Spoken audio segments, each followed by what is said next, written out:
There are also copies over there of the requirements. Yes. I thought my phone was in my bag, it's not, so now I'm like, oh no, I'm feeling naked with that. Oh, of course, I'll get that for you. And we're hoping you'll, Yes. yeah, very good. I would be glad to. There are also copies over there of the requirements. Yay. I think you're good to go. Thank you. Gretchen, Vita, this is my first time actually doing this.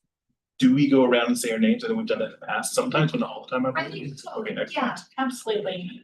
Well, I will call to order the police board meeting for tonight, Tuesday, January 20th, for the City of Salem, for the Citizen Police Review Board. I am Grant Yoder, and I am the board chair. That's it. Scott McLean, alternate member. Full member tonight. Yeah. Celine Coleman, vice chair. You are good. Jeff Jorgensen, member. Thanks, Jeff, and on the phone. Kelly Rouse, South Salem member. Thank you, Kevin. To start our meeting today, I'd like to read the purpose of our meeting. The mission of the Community Police Review Board is to provide Salem community with an objective, unbiased, citizen-based, accessible process for the review of complaints against the police department and police officers. To provide the Salem community with information regarding the accountability of its police department in a way that builds trust and enhances communication between the police and all members of the community. To this end, the board advocates for fairness, respect for all individuals, accountability for public employees, equal access to the forum, and open communications of concerns. If there are any conflicts, potential or actual, please declare them now. Excellent. Oh, we do have roll call at the first agenda. I know I should have read that. But the first thing that we have up is the approval of minutes from last week. If we would like to move to approve those, I'll move to approve the minutes. Thank you, Jeff. I'll second. Thank you, Steve. Those is anyone opposed to approving those? Excellent. Those are approved.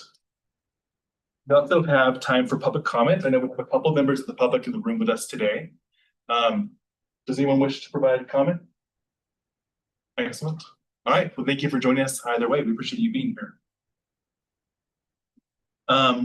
Next, we want to take a moment to review the membership requirements. Gretchen, do you want to set this up or do you want me to read the background here? I would be happy to do that, but welcome any comments by way of beginning that anyone would have. Our city council, as part of a broader analysis of a governance project, is asking input on the membership requirements for boards and commissions, recognizing in some cases, such as our downtown advisory board, there's fairly specific requirements for fairly specific membership slots in some boards.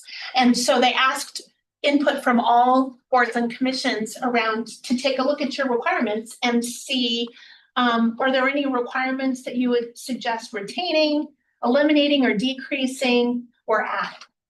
In your case, you don't have slot requirements for the background of the board, but we do have a setup where we have 7 regular members and 2 alternate members. So one idea could be to monkey with that. Another thing would be we have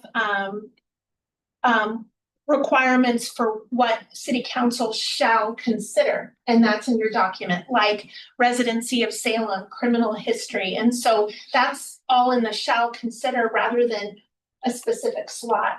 I'll add, you might have seen it, the last special city council meeting, council did add a new slot requirement that isn't yet quite in the code, where that's going to be coming up next, which is to add a specific slot for someone who has personal experience as a victim of a felony crime. So that'll become a requirement that council has just added. So that'll become. So with that background, we wanted to see if you had any thoughts on those questions of requirements to retain, eliminate, or. Is the purpose of this to provide feedback from the board members generally, or for the board to come up with a specific recommendation with that? I think we can handle either. Ideally, you'd have some consensus on, for example, add a slot here or eliminate the alternate members concept, or you would say no change. I think it's we've functioned as is, and so no change, this is fine. That would be the ideal. We don't have more time. Our input is due at the end of January. Okay, So that is one thing I'd say. Excellent. Well, to start, does someone want to help by reading the current requirements? We can have discussion about them. Sure. So have them. Current requirements, Salem Revised Code 201.020 D states that council shall consider several factors when appointing members, rather than a directive that requires specific slots. These factors are civic participation within the community, residency within the city of Salem, criminal history, commitment to the goals of the board, demonstrated life experience or training in cultural or ethnic diversity, and any experience the individual has had with police officers in general and the Salem Police Department in particular. Thank you. Any thoughts? Open to discussion. Did the city already have a recommendation? No, please, Kelly. You might. Watch kind of the review, the gun task force, other sorts of pieces. I don't feel strongly about it, but I wondered about a regional, considering kind of region, part of it in two parts. One is just kind of police presence, who seems to, based on the reports that I've read, have variance depending on location.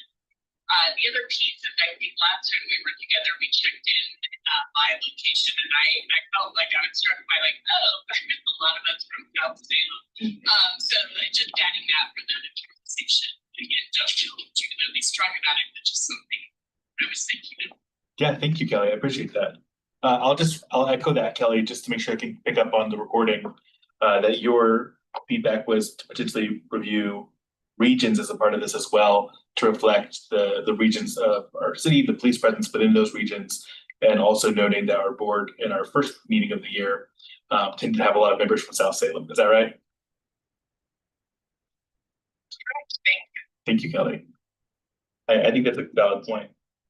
I was just asking if the city already had a recommendation for our board. No, Okay. no, yeah. And so with regard to Kelly's suggestion or comment,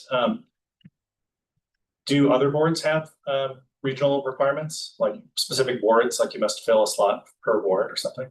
No, other than some boards But will designate a downtown advisor will say you have to own property in downtown or work in downtown, for example. So some have some of those. Budget committee. Oh, budget committee, thank you. Didn't hear it. Budget committee does. Oh, it does, okay. Yeah.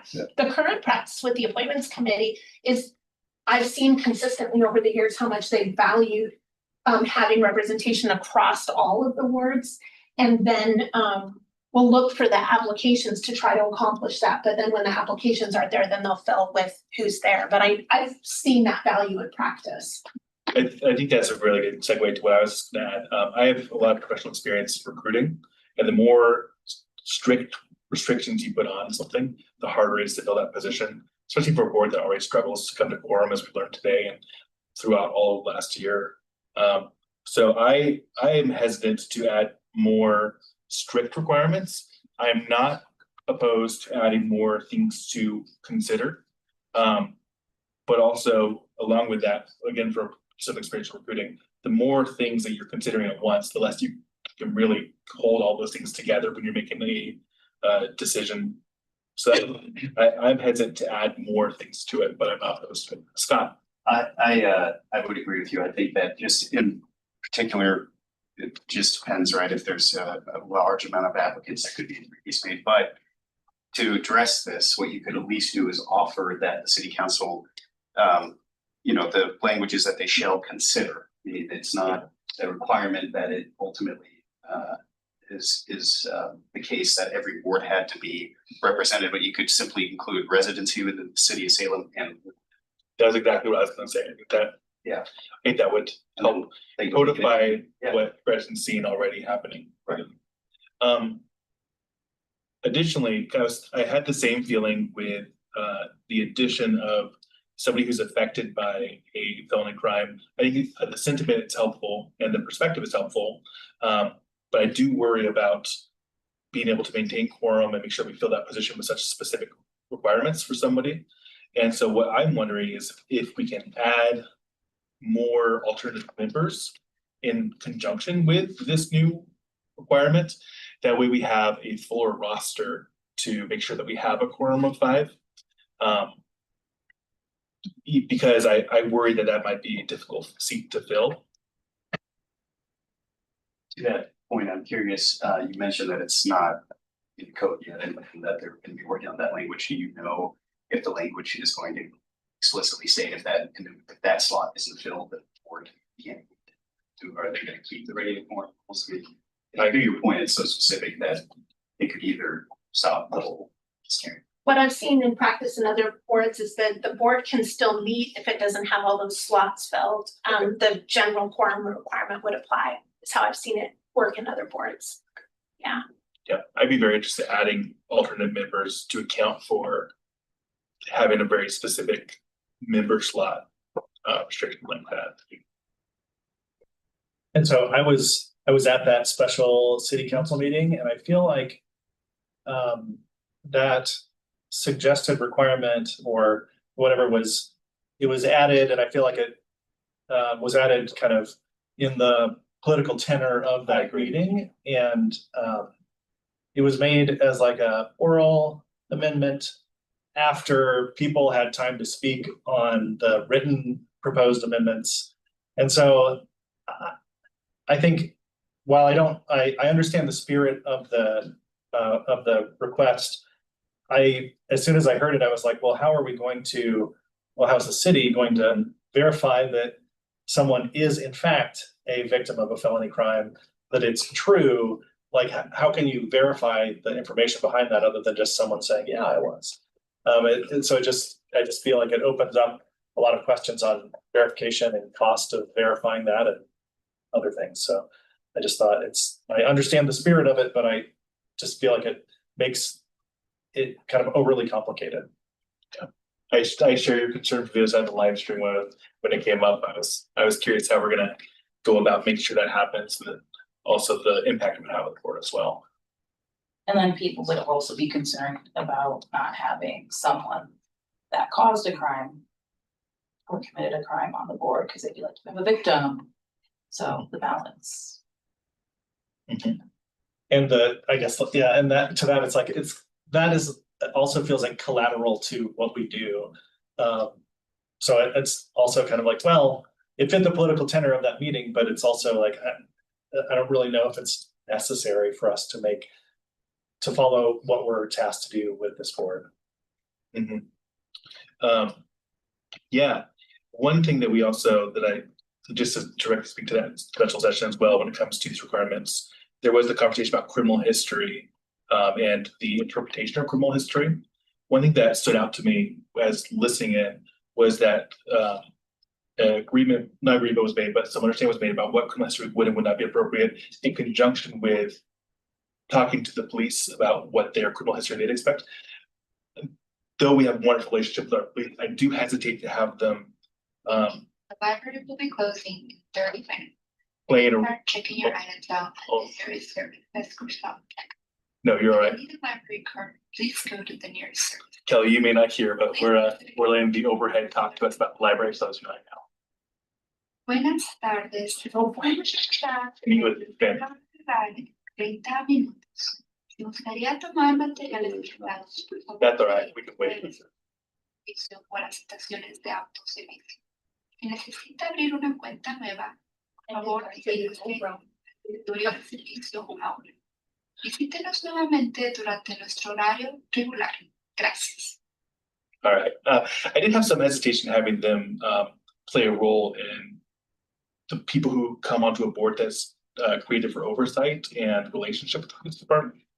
And I know that isn't codified, it's not going to be added to it directly, but when hearing that there was partnership there, it did feel a little bit like there should be some separation over who ends up on the board to provide community oversight and who actually the oversight is there to to be in communication with. Yeah, I think that's a great point. Scott, do you have any thoughts on the requirements? You want to share? Be honest, I mean, I think that the current requirements they're quite broad. Yes. And for a purpose, I would also be interested to know, and I don't know if city government does this, but we have legislative intent for state laws. I would be curious if there's any intent or history behind when this was initially enacted to kind of give context to why these initial requirements were set. To your point about the criminal history, did they, when they first enacted these, also discuss, was there a limit of a certain criminal history that would be permitted, what would be that's just a thought. Again, I don't know if this keeps records like that.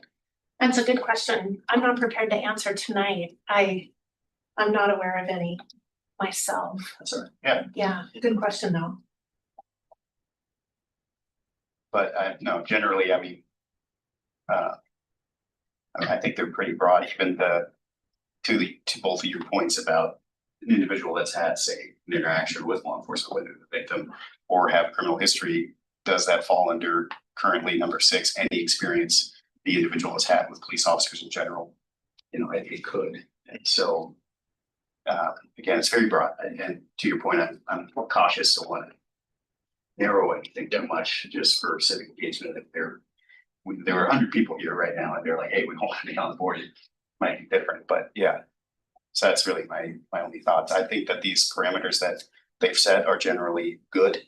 That of course things could be, work slightly like with the ward addition, but yeah, it's kind of hard. I don't know a whole lot of background skills. Forgive me. As I keep coming, so maybe I'll have more to say. Great, I appreciate it.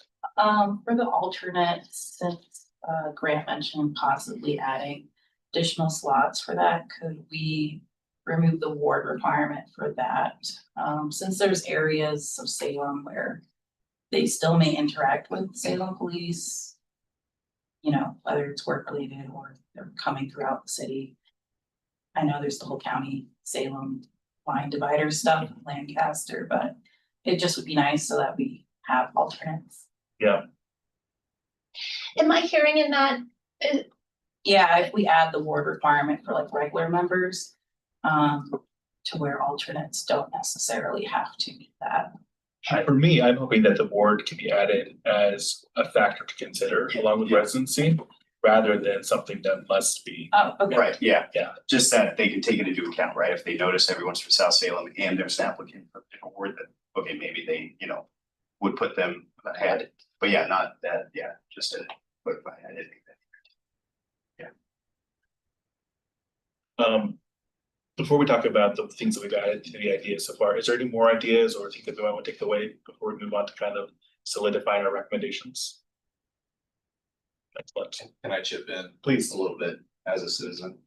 I'm sorry, I don't know your name. Scott. Scott there in the corner, talking about intent, right? Like, as I look at these words, it's like, well, we'll consider criminal history. Like, are we considering criminal history and that criminal history aren't desirable on the board, or that people with criminal history are desirable because of their experience with law enforcement, right? And so perhaps it might be helpful if we had a reason for the recommendations, not just what's being considered, but how is it being considered and to what end. Thank you. Might be an idea to roll into that as recommendations get solid. Yeah, I appreciate Because I'm just writing down like region board and I'm like, why? Yeah. We want to include or exclude, like it's not. Probably we want to include, but if we don't say it, it's becomes open to interpretation. I appreciate that, although citizen comments come later, so. Actually, thinking that, it looks like we do have a citizen comment. Are we allowed to take that in the middle of our discussion now? Question? I think so. That was legal advice. Okay. Shane, would you like to share with us your thoughts as well? Yes, hey, in full disclosure, I'm on the Police Foundation board, Thank but you. my comments don't represent the board. It's just a personal opinion. So 2 points. My other citizen who just commented, I agree with him. When you say shall consider the things, it's such a wide net. of what you could consider, and it's just open to a lot of interpretation.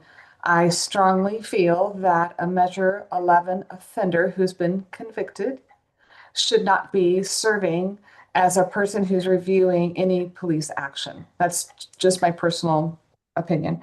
And I can give you more explanation on why. A second point, Planning Commission, which I used to be on, does consider membership outside of City of Salem. And I think it's, so a Kaiser resident can be on, one person can be on the Salem Planning Commission. I think this is important, as Celine pointed to, that the touch that the police department has isn't just Salem. So they work with Marion County, they work with Kaiser, they're in Polk County. So I think it's just important to have a bit of a broader perspective on who you put on your board. And that is what, those are my thoughts. Is it pronounced Shane? I'm sorry. It's pronounced chain, like a link fan. Thank you. Shane, I appreciate your comments. Thank you for adding those today. You're welcome. Okay. I think that unless anyone else has an ad for potential changes to these, we should start by talking about, I think there's 3 changes that we talked about making, and then potentially consider an intent statement behind it that we can pass along with it for consideration for the future. All right, so if I recall, the 3 things that we talked about is adding a consideration of the board to be to the second bulletin, to add more alternate members in order to account for a specific thing, and there's Quorum. for quorums, but yeah, there was a third one that came up that's escaping me.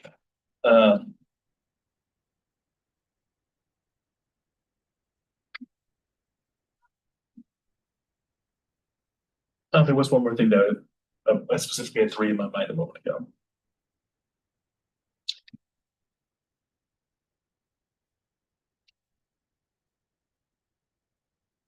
Was it to clarify anything behind the criminal history? Was that?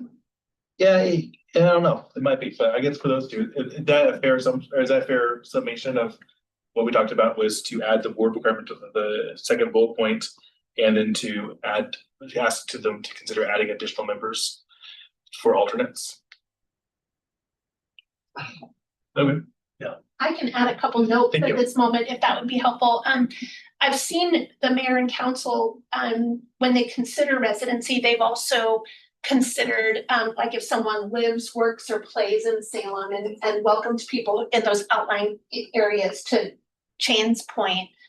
But another thought would be to consider if you like having a designation between regular and alternate members, or if you want to not have alternate members and just simply have a number of members. You know, that's one thought that's come up over the years. I think sometimes people in alternate roles would like to be regular members, and it can be tricky to predict that, but you may also prefer to have the designation of regular and alternate, so just something to consider.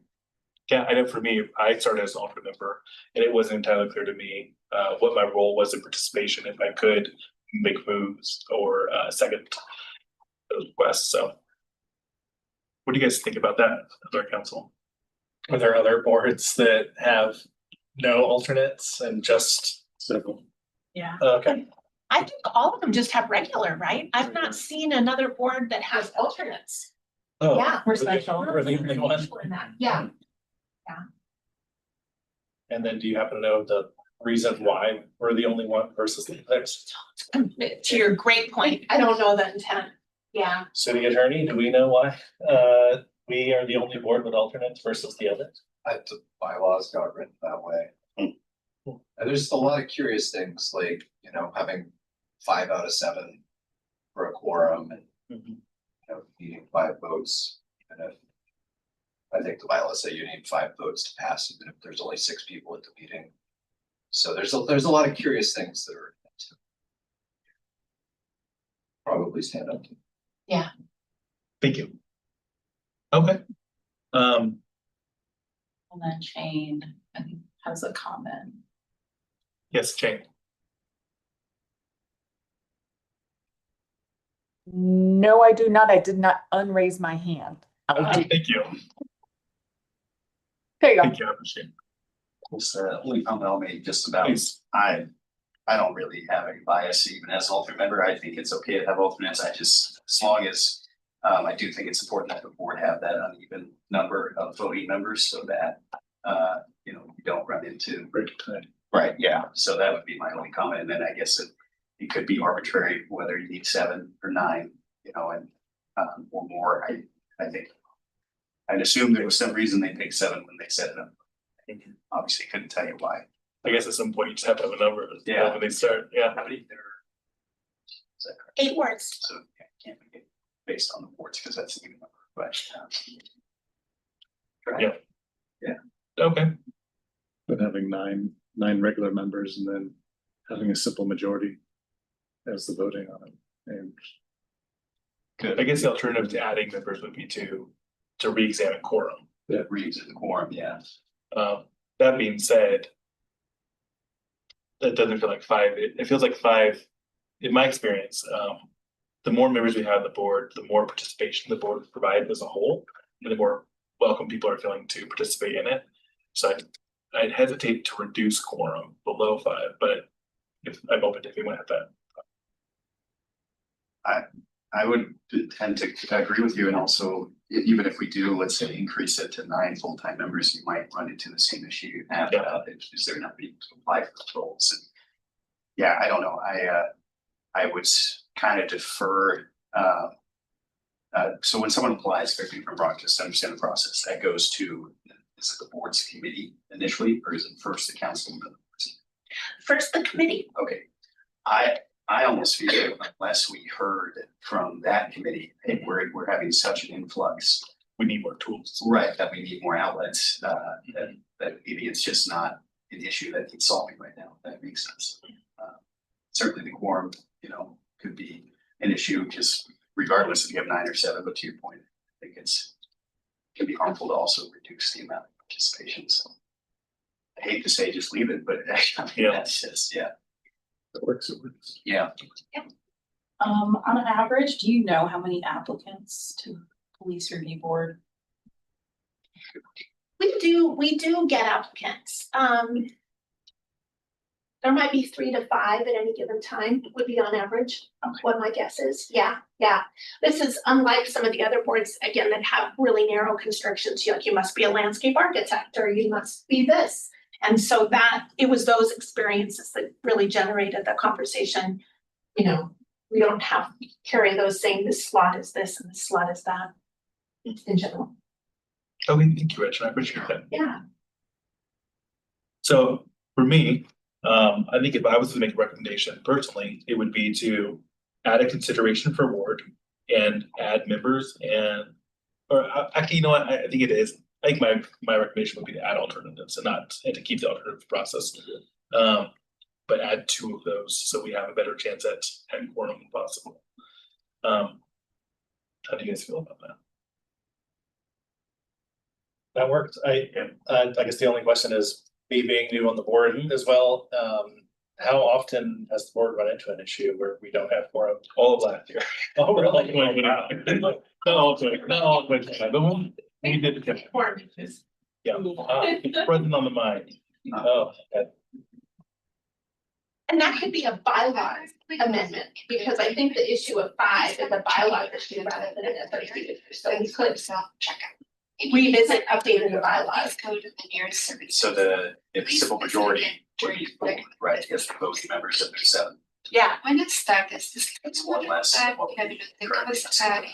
and alternates are a voting member accepted. Exactly. So I think by adding alternates, that might solve our quorum problem. That's my hope at least. Si necesita abrir una cuenta nueva. When it comes to a statement of intent on this, I do come back to our purpose, which I don't want to copy and paste necessarily because they already have it there, but I really see this as an opportunity to give the counselors the discretion that they need to ensure that equal access is being provided to this board in a way that accurately represents the way that the police impact our community of Salem, both those who reside here and those who may be impacted by it in other ways. I looking through these, I really see all these as an opportunity to make sure that we have as broad representation as possible and equal access to this forum, especially noting that we are existing to help build communication and trust between our community and our police department.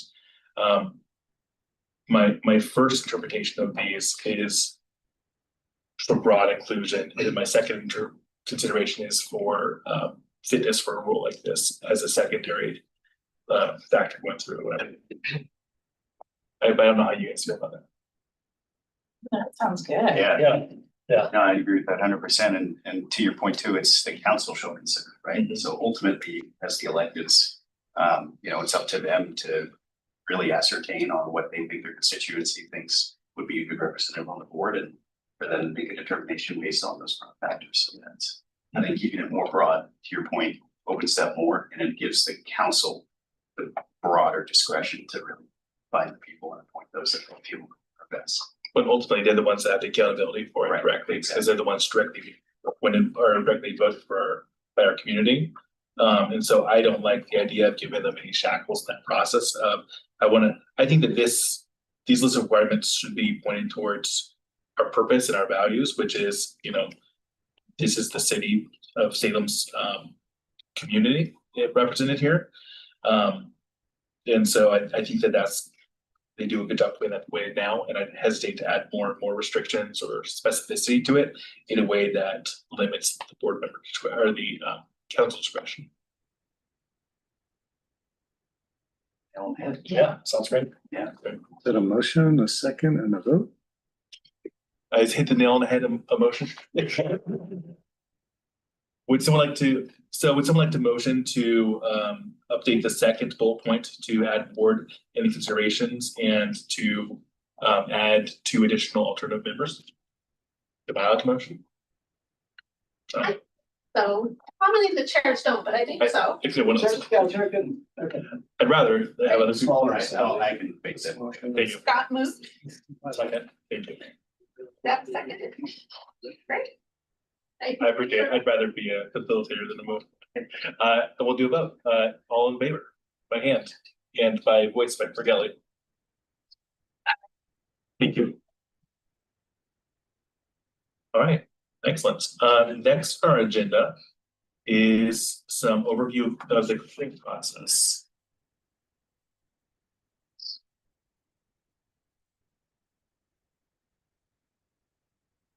We will start this PowerPoint beginning there. Perfect. So as you know, my name is Steve Gallo. I'm the lieutenant with the Salem Police Department. I oversee professional standards. So we do have some case review coming up. So Gretchen and I talked about it. It's best to explain the complaint process before going into hearing a review. And if we have time, I also have some information on bias law type stuff.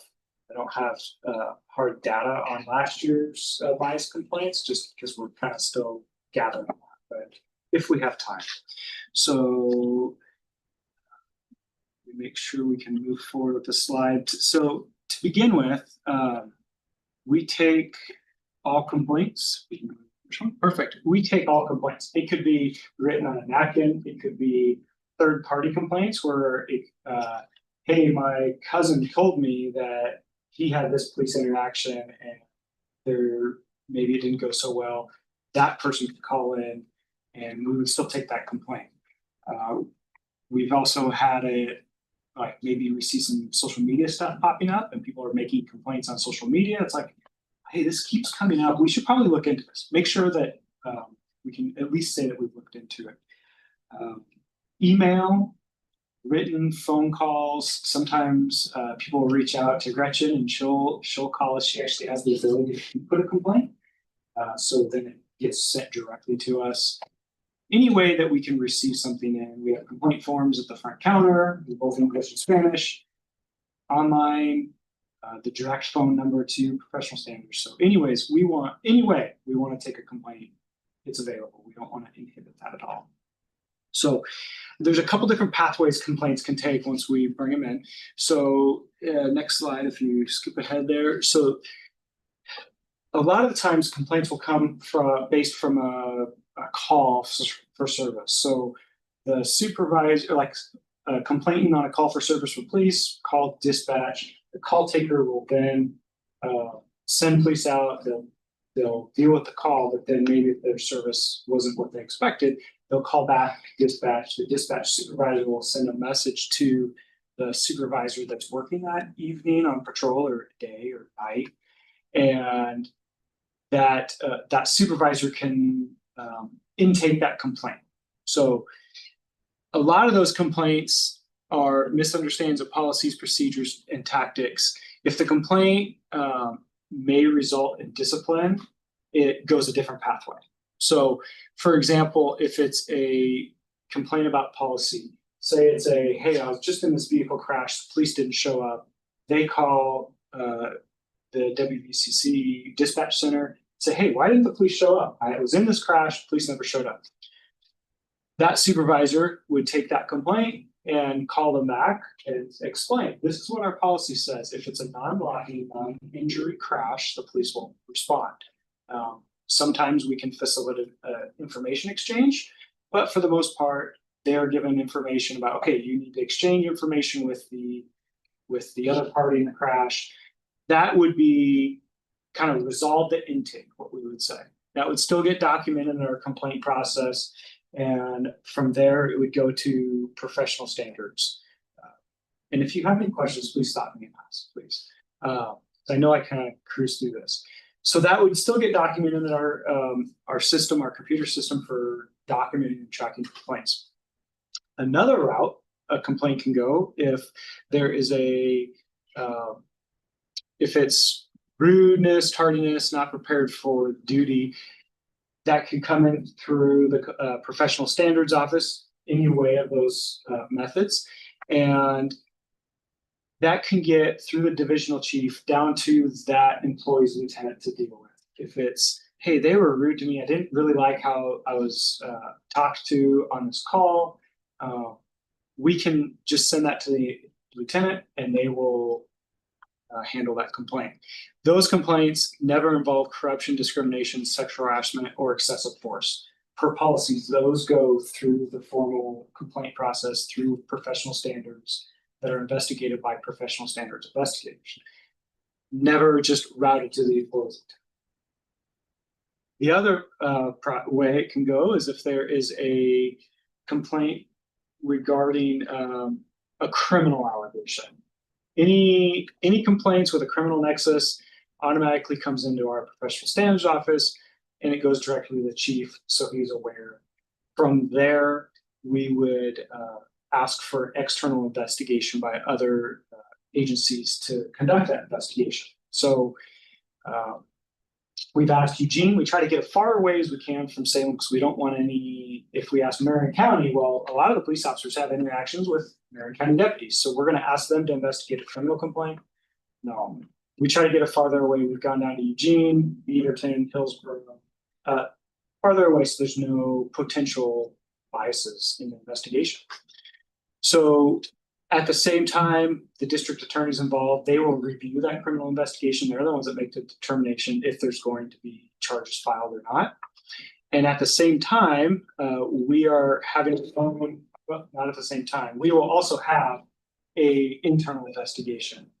There is some issues with information sharing. We cannot provide any information of an internal investigation to a criminal investigation. So there's like a wall there.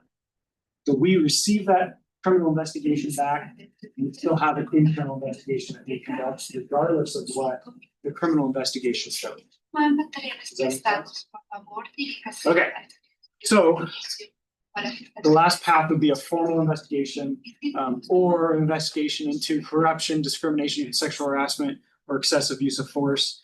It comes to the professional standard investigator. We have two investigators, they're both sergeants or supervisors.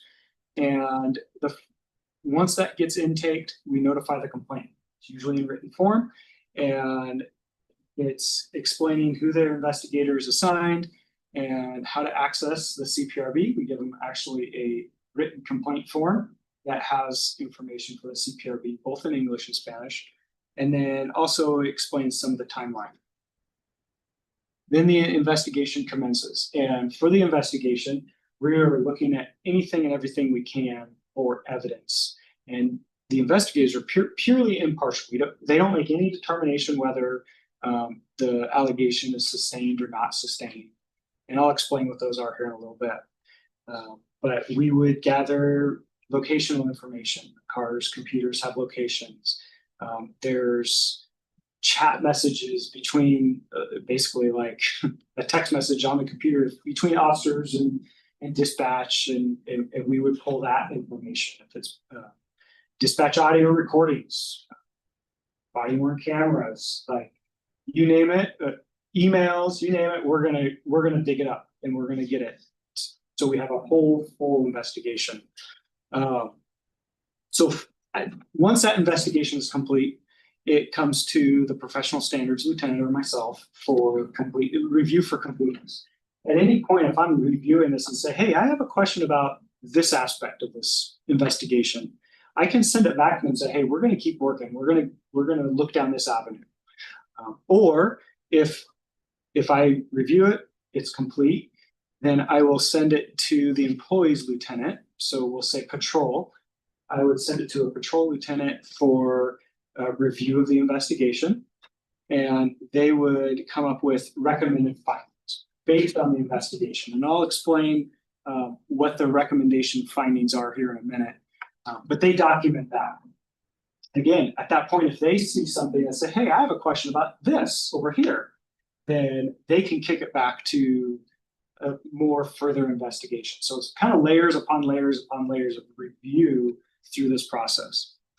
So once the lieutenant findings are recommended findings are complete, it goes to their deputy chief of the employee. So we'll say a patrol deputy chief of that unit. And at that point, if all the allegations are recommended as unfounded, and I'll explain what that is in a minute, then the deputy chief can close the investigation. So unfounded, by definition, is an allegation that is false or not factual. So an example would be, say, somebody's making an allegation that an officer used profanity. We review all the body worn camera from the moment the officer contacted the person to the moment they broke contact. And if there's no profanity, maybe there's different angles of the camera. Maybe we go and do a canvas of the area and we get ring video, and there's nothing that indicates that any profanity was used. The deputy chief could say, you know what, everything's unfounded, we're going to close the investigation. If that's not the case, it goes to a review board. So what the review board consists of is the initial investigator, the reviewing lieutenant, the deputy chief that oversees the employee, HR representative, our legal representative, and another lieutenant outside of that division. So an example would be if it's a complaint against somebody on patrol, the investigator would go into this meeting and present his case. Everybody on that board gets at least a week to review the entire investigation. Yeah, I ask a question. So the investigators start the process as unbiased, just investigating, gathering facts. Just the facts. But by the time they come into the review board, they're presenting a case. Just their investigation case. Okay. They don't review anything that has to do with the recommendations. Does the investigator, and actually I'll have us wait so we don't overcome for the sake of. Please check your service desk consultant. Please refer again during regular business hours. Thank you. Buenas tardes, la biblioteca ha cerrado. Por favor, lleve sus materiales. Visítenos nuevamente durante nuestro horario regular. Gracias. As a member of the board, does the investigator vote at the end towards the? No. Okay, thank you. Yeah, we'll get to that. Thank you. So the investigator, the board receives the entire investigative packet before the board meets. 7 more days. They review all that information. They even see the memos that the investigator wrote, the memos of what the employee's lieutenant is recommending. So the board convenes, the investigator presents the investigation. Just a brief overview, right? They've already reviewed all the data or had access to the information. They give a brief overview, and it gives the board the opportunity to ask questions. Hey, did you ask about this? Or why didn't you look at this? And again, the board could come back and say, hey, we want more of an investigation into this area. Get kicked back down for investigation, but they present their investigation. The board has the opportunity to ask questions. If they don't have any questions, the investigator steps out. Then the reviewing lieutenant goes over their findings or what their recommended findings are based on the investigation. The board has the opportunity to ask questions. Once that's concluded, they step out of that meeting. So the only voting members of the board are the deputy chief, the HR, legal, and the outside lieutenant. So the investigator and the recommendation have no say anymore. So, yes. Are you, or I think you said are you a professional standards lieutenant? Yes. And so is that the same as the review lieutenant? No, I can't be on as a reviewing lieutenant because I supervise the investigation. So an example would be if it's a patrol complaint and a patrol investigation, we could get the investigations like the detective lieutenant to sit in on the board and review the case, or we could get another lieutenant outside of patrol. How many lieutenants are in the Salem Police? 7. Thank you. Less than 10, more than 5. That's sorry for 7.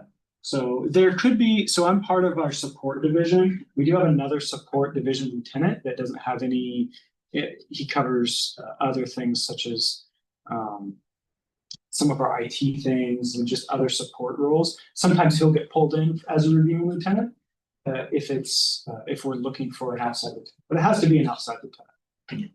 That's a great question. Yeah. Taking it back to the very beginning, when you say we receive a complaint, is it just like a person who picks up the phone in the reception area of Salem PD, or does it get routed to a specific department to do this initial intake? Yeah, so that's a great question. I should have covered it. Everybody is trained in taking complaints. Every officer, we provide training of saying, hey, this is how you can take a complaint. You take their information and you provide it to your supervisor. All the supervisors know that they document our system and it gets routed to professional standards. The people at the front counter, they have a stack of blue complaint forms. They know to provide the complaint form. Ideally, we prefer complaints in written form, either email or on the complaint form, because we typically get the most information. But yeah, so anybody can take a complaint. Anybody can go up to anybody in the police department and say, hey, I want to file a complaint. And they should know what to do. And eventually it makes it to professional standards. Does that answer the question? Yeah. So yeah, that's a great point.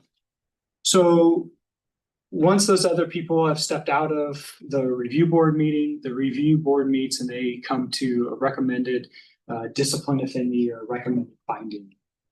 So if there is discipline that consists of there we go.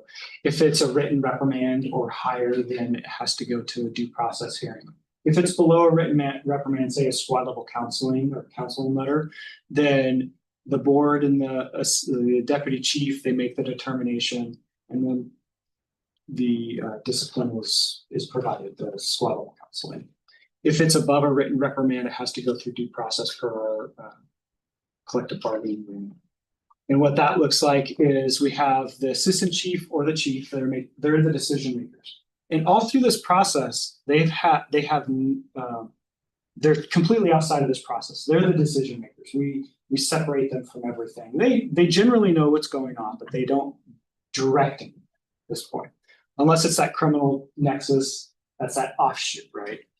So the assistant chief or chief, they're the decision maker, so it starts due process. The employee is provided the entire investigation, all of the evidence that's been gathered, and it gives them the opportunity to, next one, for the due process or lateral hearing, where they can provide mitigating circumstances. And from that, then the determination from the chief or assistant chief is then the final determination. There's still an appeal process, and that consists of, if it's the assistant chief that makes the final determination, they can appeal it to the chief. or if it's the chief that makes the final decision, they can appeal it to HR. And then once that's all done, the complainant's notified again that, hey, this was the investigation. These are some of the basic evidence that we looked at, like GPS or, recordings or video. And the determination for these, it has the allegation, say it's a rudeness, or this is what the determination is. And then that gets mailed out to them. And even with that final complaint results letter, they still get that first CPRB, how to access it in that letter too. So they're getting twice in this process, they're getting provided information how to reach out to you guys. So any questions on this part? Could we see like a example of what the CPRB info looks like that's given to people? We will actually be providing you with info in the next case review. So it will, we were just reviewing it, but it consists of the investigative memo, this one, it will consist of some video evidence, some body worn camera evidence. I think the phone calls with the complainant, like all the correspondence and communication with complainants in there. Yeah, generally speaking. If I may, Jeff, was your question, what does it look like when we say, hey, there's CPRB? Yeah, like the Oh. like 4 month, scale it even back, like, yeah, Yeah. just like, hey, you're complaining, like this is an outlet as well. Yeah, it's on our complaint. I don't have a picture of our complaint form. In fact, I don't even think I have one with me. But it is a paragraph saying, hey, if you're not pleased with the results of this investigation, you can appeal it to the Community Police Review Board. And it has your email, I believe, on it. So. Is there a timeline that you guys like to have for this process? I know that probably depends. Yeah, funny you mention that. So per policy, it's a 10-month process. We should have everything done by 10 months. Generally speaking, we're looking at a couple months. If it's something that maybe there's not a whole lot of evidence that needs to be gathered or witnesses, what extends it out is part of this review process, but what really extends out witnesses. If they have to interview 15, 20 witnesses, trying to get a hold of them and then documenting that, I think one of my investigations was 80+ pages long just for the investigation. So that's where some of that timeline comes in. If it's only a 1 or 2 witnesses, very little evidence, it can go pretty quick. So good question. For professional standards, so like your professional standards lieutenant, so how long is, I guess, to the lieutenant portion? How many hours do I spend just dealing with, I don't know, complaints? A lot. So my role is I just oversee the complaints. I don't sometimes we get complaints on the professional standards. So I do look at those, I do review those. That does happen. So, and if it's a complaint against me, then my supervisor. But we spend a lot of time, and a lot of the time I was an investigator for 3 years before I became a supervisor. A lot of the times I found is people just want to be heard. We would spend a lot of time on the phone just listening to their concerns and just hearing them out. And I would ask, like, hey, could I explain why maybe the police does it this way? Maybe a tactics type thing. Why don't they park, or why do they park down the street? Well, it's a safety concern, because we could get a complaint saying, hey, there's a police car parked in front of my house. I never called the police. Why are they parked there? Well, I can explain to them, hey, well, that's part of the tactics, right? We don't want to park right in front of the house if it's at a domestic. So we do spend a lot of the time just listening and explaining things, and that it helps a lot. So I don't know if that answered your question. Well, no, I mean, it's good to know, because you guys, professional standards also comes to like the hearing stuff to present, the police side of things. So I know that that's additional time, and like you guys have to review everything just like we do here. So yeah, and so we have 2 full-time investigators, and they're very, very busy. And the intent of professional standards as a whole is just what it is, professional standards. So we actually, there's a policy aspect that we're trying to move into where we're managing all of the policy updates and we're pushing those policies out. So we do legal updates where we push out quarterly legal updates to the employees that maybe we're finding coming in into play that, hey, we need to let the employees know this. We're pushing that stuff out too. So there's a lot more than just compliance. Yeah. But it does take a lot of our time. So I'm curious, if you happen to have a number at this, you probably may not have offhand, but how often is there a complaint that could lead to an investigation? However, the entire complaint is just this person said something or is claiming the police officer did something wrong. Police officer denies it, but there's for whatever reason, no other evidence available. It's just their word versus the other. yeah, nowadays it's very rare that we wouldn't find other evidence. And a lot of that has to do with body worn cameras. Per policy, the officers should be turning their body worn cameras on. The policy is pretty specific when they have to. There's certain places they can't, like in the hospital, if there's sensitive information or maybe even a sensitive investigation into some pretty bad things that make the victim feel uncomfortable. There is some carve out for turning their body worn camera off. But generally speaking, with the body worn cameras, it's there's very little time we can find evidence. Again, like if maybe the question is whether an officer is at a location at a specific time. Well, the cars have GPS, the radios have GPS, phones have GPS. So there's a lot of different ways we can go about finding that evidence. So very rarely is it just one person said one thing, somebody said something else. So, and then on top of it, witnesses, right? Like even other officer witnesses, we call them in too. That's the uncomfortable part is we're interviewing people, our coworkers, and professional standards. They're completely unbiased. They don't make any determination, which makes it really much easier to investigate and interview your coworkers. But again, that's part of it.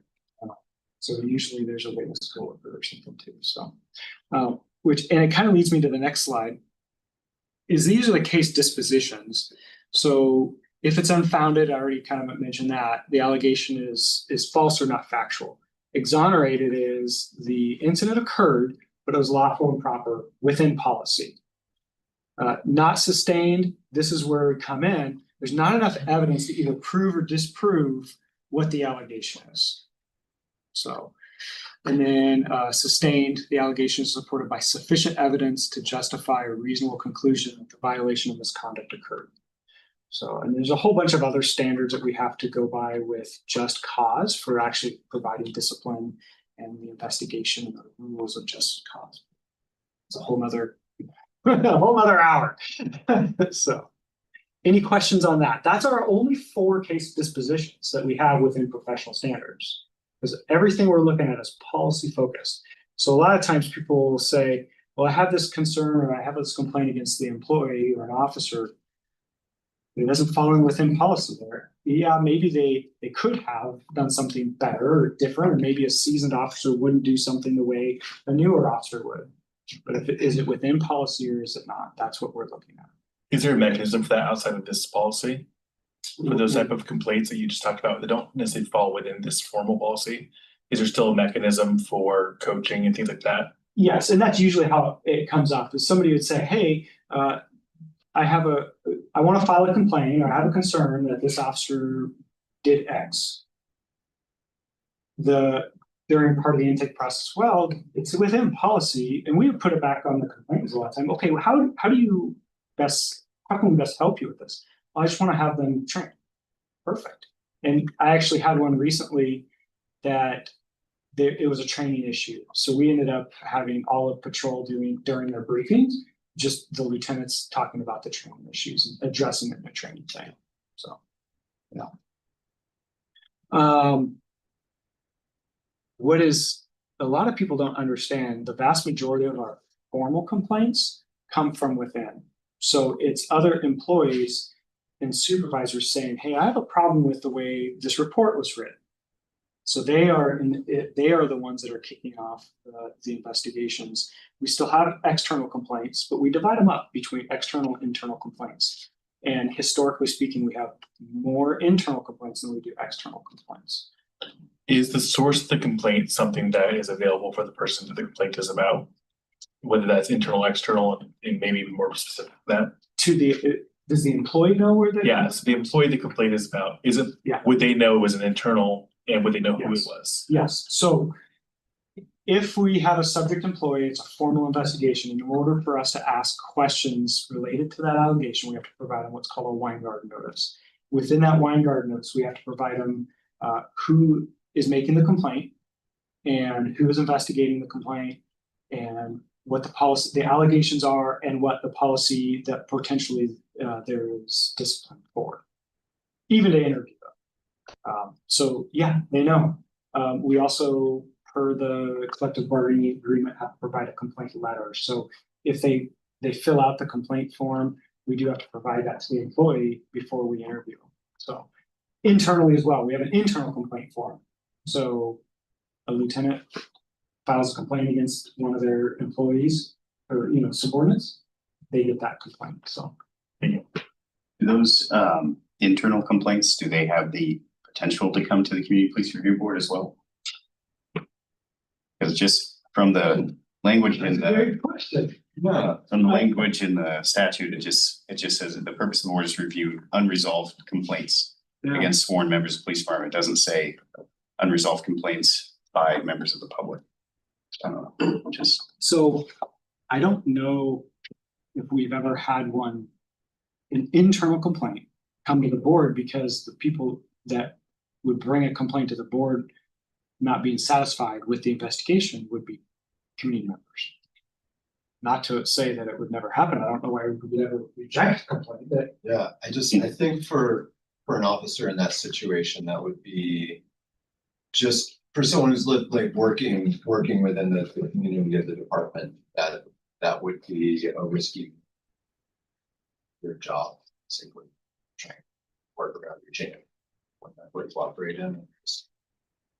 Officers have a certain obligation to go with the rules of the system there. and they can appeal it, like if they don't. True that, yeah, There's a lot, and even the pre-disciplinary meeting, that gives them the ability to provide mitigating circumstances. If they don't agree with that, then they can appeal it through that process. So, yeah, I guess more that I played out in my head, that would be their appeal. process. Yeah, If they feel like the investigation was a whole, they would just appeal it through the appeal process, and the union would be involved in that too. So.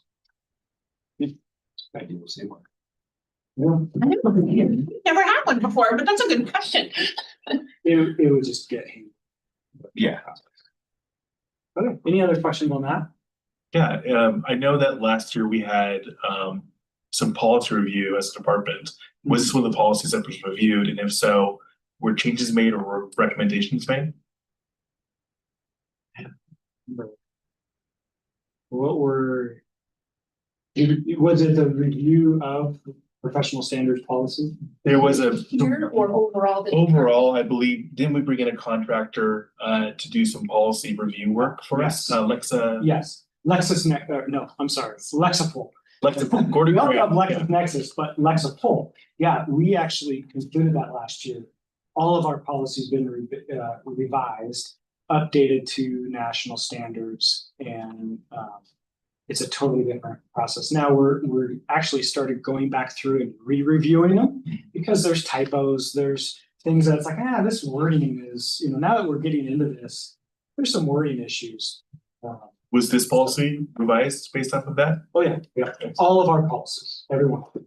So the professional standards policy is, and it was based on our previous policy. It just kind of added some nationally recognized language through that review. So, yeah, and even this review process, going to trainings throughout the country is pretty like, I don't want to say cutting edge because that's cliche, but like most places doesn't have this review policy and the oversight, right? The layers of layers to make sure that these complaints are being handled in an appropriate way. Because it's important. We want complaints. Like, we want to hear from the public, right?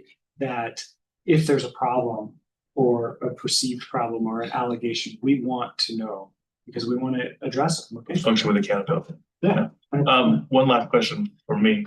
I know that we go to other jurisdictions when we have things that maybe have a criminal complaint.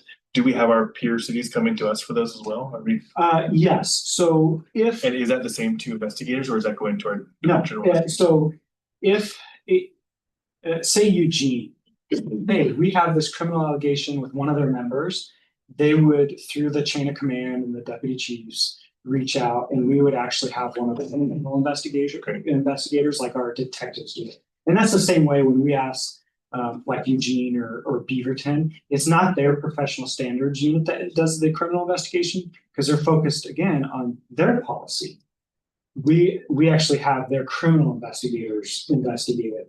They're detectives because that's the world that they live in. That's what they focus on is criminal investigations. So yeah, that's a great question. Yeah. How many internal investigations and external investigations did you have last year? I don't have the specific stats right now, and some of it they carry over. We have ones that started in 25 and now it's 26. I want to say it's in the 15 number round for formal investigations. And that could be both internal and external. I don't have the breakdown, which is one of the things we do discuss in one of the meetings later on in the next quarter. But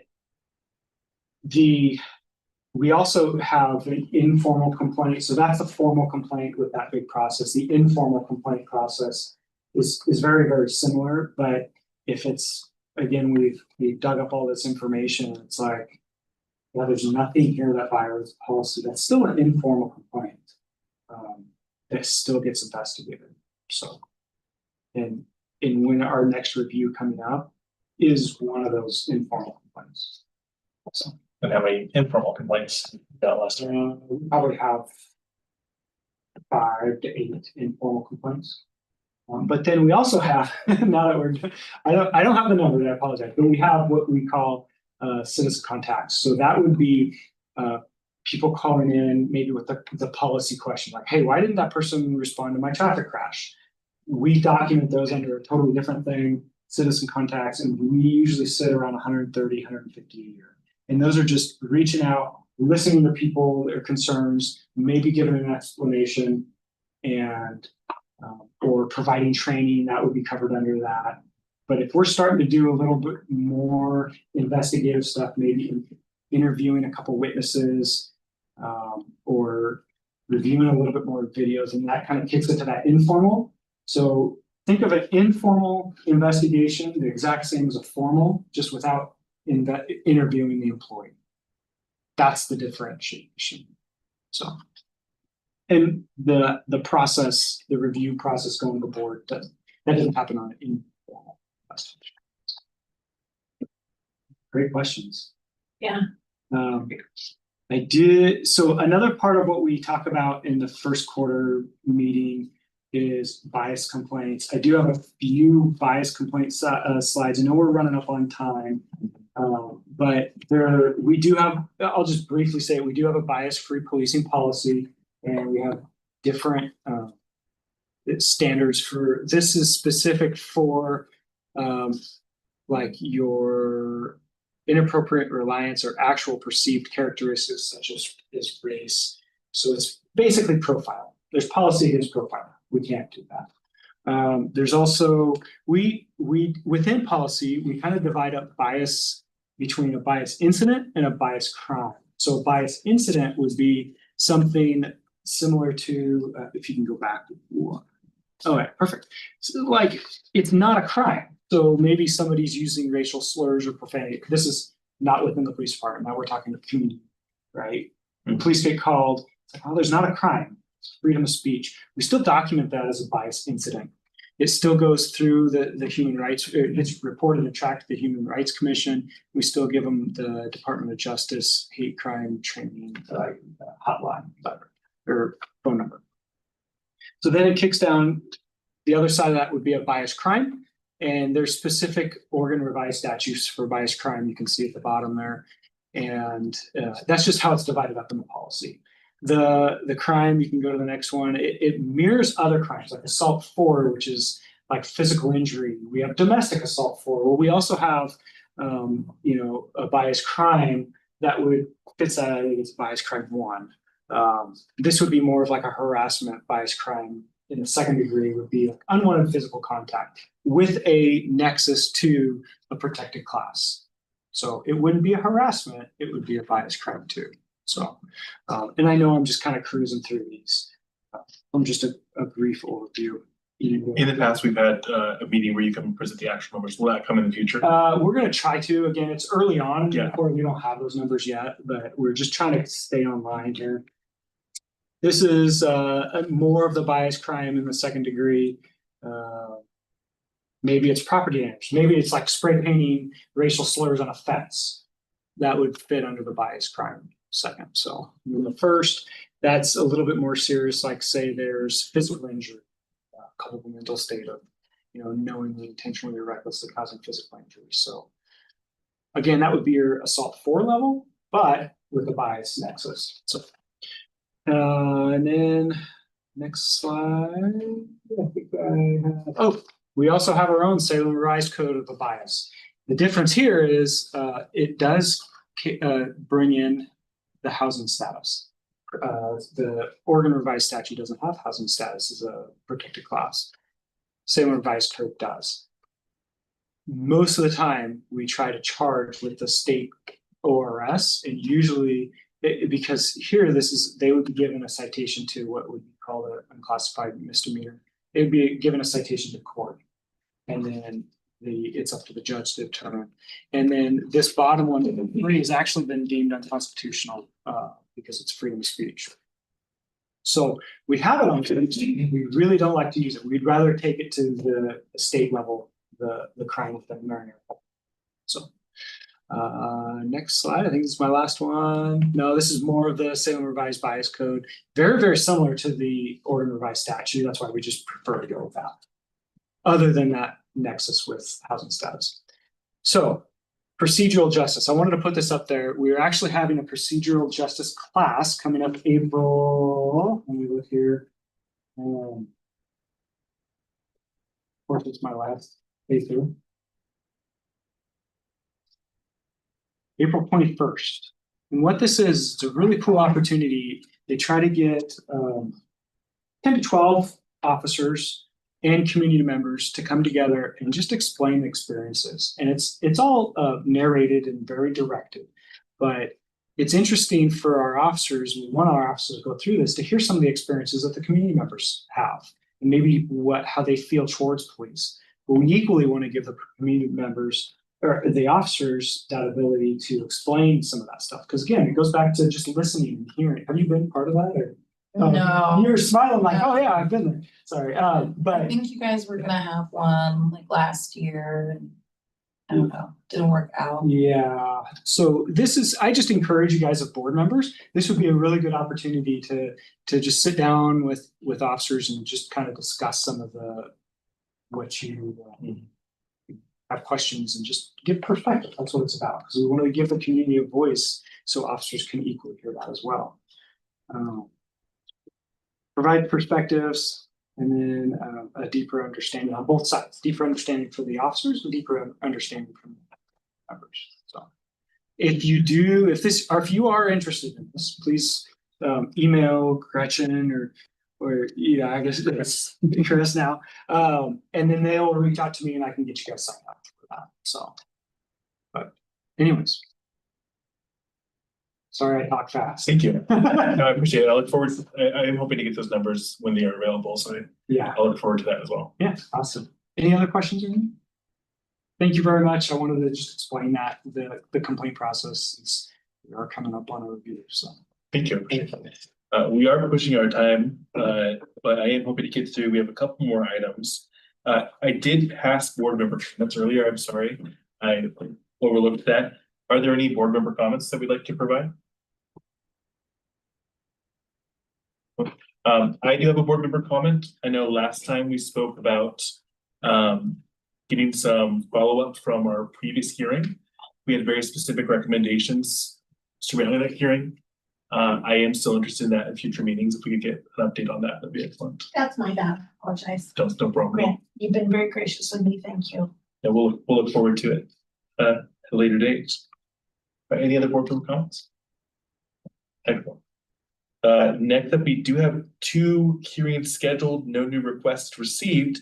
I do believe, though, that we need to reschedule the 27th. Is that right, Gretchen? Yeah, I'm afraid so. And that's an issue with the staff and the January 27th date does not work. And so you've seen a cancellation come through from me. The person who requested the case review from January to 27th is able to have his case review on February 10th. So we'd like to use that slot for that one, basically kind of move. And then I need to identify another date that can work for the person previously planned for February 10th. We're out of time, so you might prefer that I email. Yeah, I will do that. I've got a couple thoughts about dates and I'll email you all some options. 2:10 works much better for me, so I appreciate it. Yes. We'll be able to be at that one. Yes. Yes. Excellent. Gretchen, one last question for you. I know that we have Chris here. Are we gonna keep having you for a little bit longer, or will you let us know before you go? I will let you know Okay, before I great. go. It's kind of you. I want to help this board really come and complete some work after the past years. So yeah. And I've been so grateful for you, Chris. Thank you for helping with the computer and everything. Yeah, Thank you. thank you. Well, in that case, Gretchen, Chris, thank you for your support. Nathan, thank you for your support. And I will adjourn our meeting. Very good. Thank you. Thank you. Very good. Thank you. I sincerely appreciate your facilitation. Thank you Yeah, how about over? so much. The badge, the elevator. Great. Yeah, we need to check that out. It's been working.